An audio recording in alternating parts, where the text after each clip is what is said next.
Welcome to the Liberated Feminine Podcast. I'm Lucy Lampe, your host, and in today's episode, I am addressing a question from the audience. Actually, this question came from my Instagram, and she says, I was recently talking to a guy I was about to go on a date with, and he said, it's hypocritical to call yourself a feminist and then want the man to pay on a first date. It really got me thinking because I didn't expect a man to pay, but I do genuinely love it when a man invites me out and wants to. To me, it feels less about money and more about care, generosity, and feeling cherished. I've been reflecting a lot on whether we've been taught that receiving care from a man is somehow makes us less independent or empowered, and I'd love to hear your perspective on where the balance is. Oh, sister. Okay, let's get the fuck into it. My first thought is, inherently, feminism and wanting to be taken care of by a man are not in conflict. And I think that this man that she went on a date with might be confused about what feminism is. Now, you see, we have plenty of men out there running around who are, let's just call it, avoidant, and not ready to really care for a woman. And I'm not just talking about financially, taking care of the bills, taking over her bills. I'm not talking about that. It's about what it reflects. If a man is just willing to pay for that first date, it says a lot. It says a lot. Now, this doesn't mean you should discard him. I'm going to call you Jay, okay, the woman who asked this question. It doesn't mean you should discard him because he is inconsiderate and isn't fit to be your man. But, take it as data. Take it as information. This is, after all, the first date. You're not committed. You're not locked into a life with this man, okay? You have options. And the thing about feminism is that it's about choice. It's about having choice. Truly, in feminism, you can choose to pay if you want, or you can choose to let yourself be taken care of, and it doesn't make you any less of an advocate of women's rights. We forget that equality is not about sameness. It's not about sameness. Just let that sink in a little bit. And I also want to mention that sometimes early on in connections, I see this a lot with my friends who are on the dating scene. God bless you all. Goddess bless you all and protect you and hold you because I know it is a wild, wild world. That a lot of the men that they're coming across are either not yet able to financially even cover the dates and things like that. But if they're men of integrity and they're committed to becoming a version of themselves that is able to take care of you, if that's the kind of man that you want, which Jay, that it is for you, then there's a different scenario there, right? You have a man who is clearly committed to becoming this version of himself. You're not getting attached to potential, and you're not dating potential, and you're certainly not marrying it or having babies with it, okay?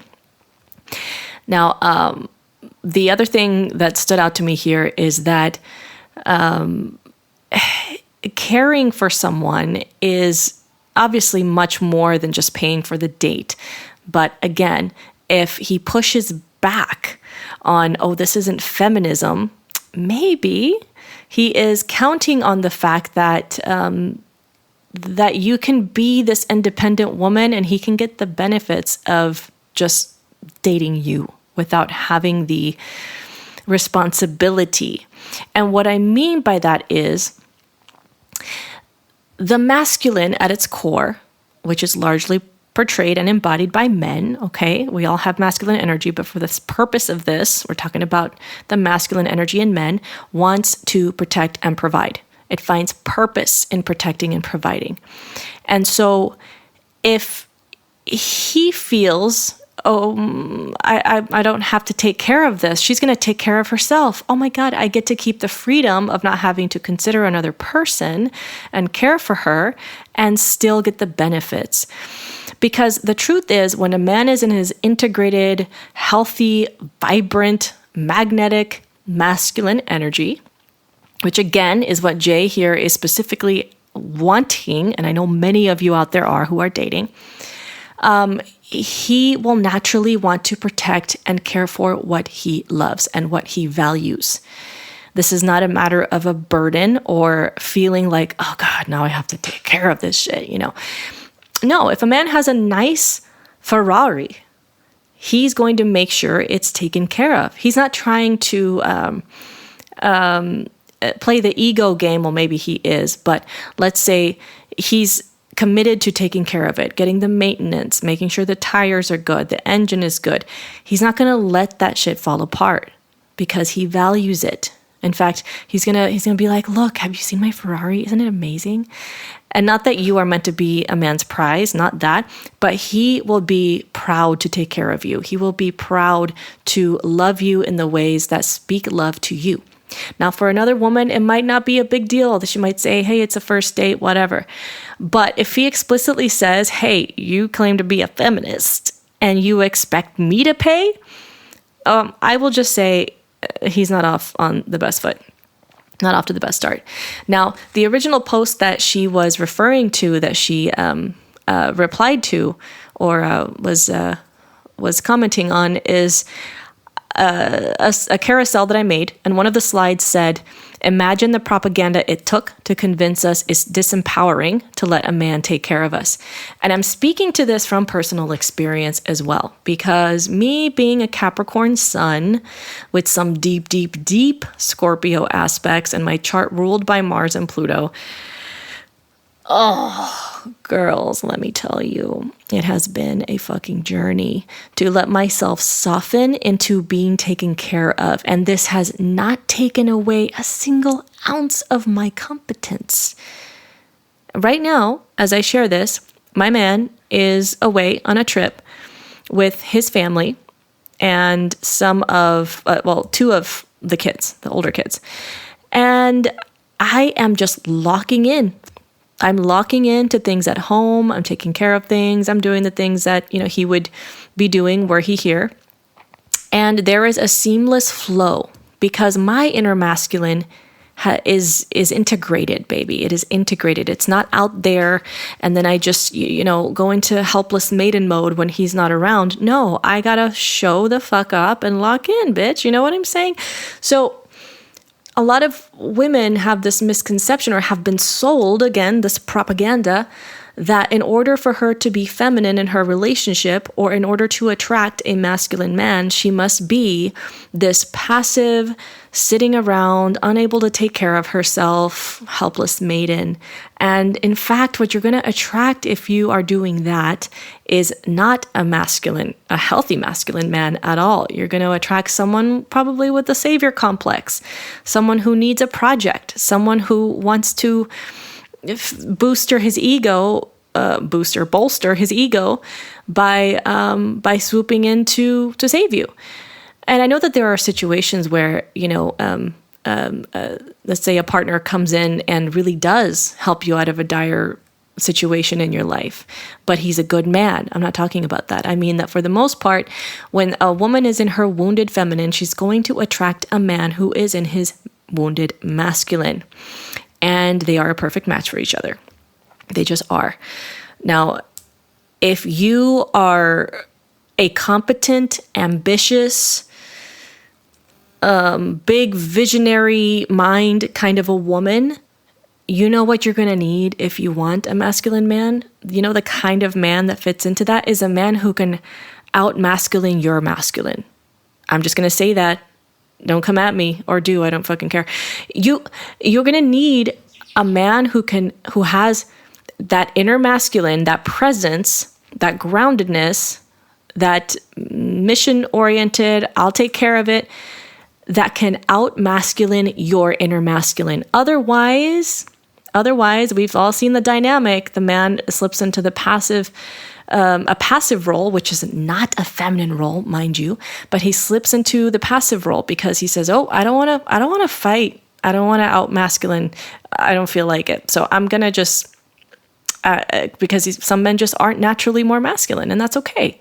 But if you specifically want a more masculine man, a man who will invite and evoke your softness and your feminine fullness and all the different flavors of your feminine get to coexist within that relationship, then don't poke around with men who are going to make frivolous attempts at attacking your feminism.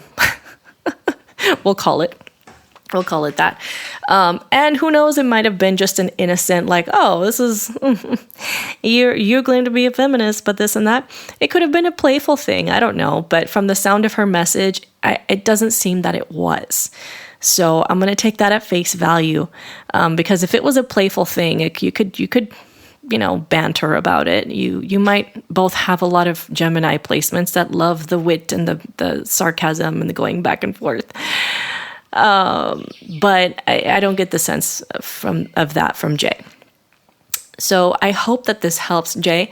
And for anyone listening too, if you are, again, an ambitious, driven woman, it's not about making yourself small.